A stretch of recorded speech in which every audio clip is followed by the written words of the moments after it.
ഇന്നലെ AICCയുടെ working committee അംഗം,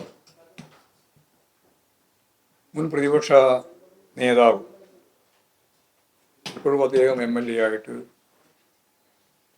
കേരളത്തിലുടനീളം സഞ്ചരിച്ചുകൊണ്ടിരിക്കുകയാണ്, രമേശ് ചെന്നിത്തല. ഈ രമേശ് ചെന്നിത്തലയെ ഇന്നലെ പാലക്കാട് പത്രസമ്മേളനം നടത്താൻ യഥാർത്ഥത്തിൽ അനുവദിച്ചില്ല.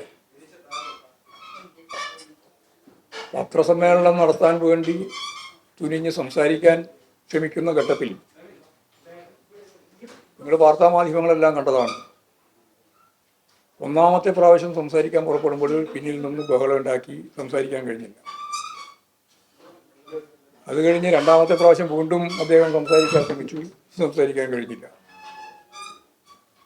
പിന്നെ മൂന്നാമത്തെ പ്രാവശ്യവും അദ്ദേഹം ശ്രമിച്ചു, സംസാരിക്കാൻ കഴിഞ്ഞില്ല. ഒരു ക്രിമിനൽ സംഘമാണ് ഗൂഢമായ ഉദ്ദേശത്തോടു കൂടി കേരളത്തിൻ്റെ മുൻ പ്രതിപക്ഷ നേതാവും കോൺഗ്രസിൻ്റെ അഖിലേന്ത്യാ വർക്കിംഗ് കമ്മിറ്റി അംഗവുമായ രമേശ് ചെന്നിത്തലക്ക് പത്രസമ്മേളനത്തിൽ പറയാനുള്ള അനുവാദം നിഷേധിക്കുന്ന നിലയാണ് പാലക്കാടുണ്ടായത്. അതിനുശേഷം മാധ്യമപ്രവർത്തകരുമായി സംഘർഷത്തിലായി. ഇതിൽ ഇന്നലെ കണ്ടതാണ്, ഒരു വിദൂര ഭൂതകാലമല്ല, ഇന്നലെ ഉണ്ടായ സംഭവമാണ്. ഇവരെന്തൊക്കെയാണ് ചെയ്തു കൂട്ടുന്നത് എന്ന് ഇവർക്ക് തന്നെ വ്യക്തതയില്ല. ഇതിൻ്റെ പിന്നിൽ ഷാഫി പറമ്പിലും അതുപോലെ തന്നെ രാഹുൽ മാക്കൂട്ടത്തിലുമാണ്, അവരുടെ അനുയായികളാണ്. സൈബർ ആക്രമണത്തിൻ്റെ കാര്യത്തിൽ VD സതീശൻ ഉൾപ്പെടെ ഒഴിവാക്കപ്പെട്ടില്ലല്ലോ. പിന്നെ രമേശ് ചെന്നിത്തലയെയും രാജ്മോഹൻ ഉണ്ണിത്താനെയും കോൺഗ്രസിൻ്റെ പ്രമുഖ നേതാക്കളെയെല്ലാം യഥാർത്ഥത്തിൽ ഈ സൈബർ കൂട്ടം ഒരു തെമ്മാടിക്കൂട്ടം പോലെ പിന്തുടരുന്ന സ്ഥിതിയാണ് ഉണ്ടായിട്ടുള്ളത്.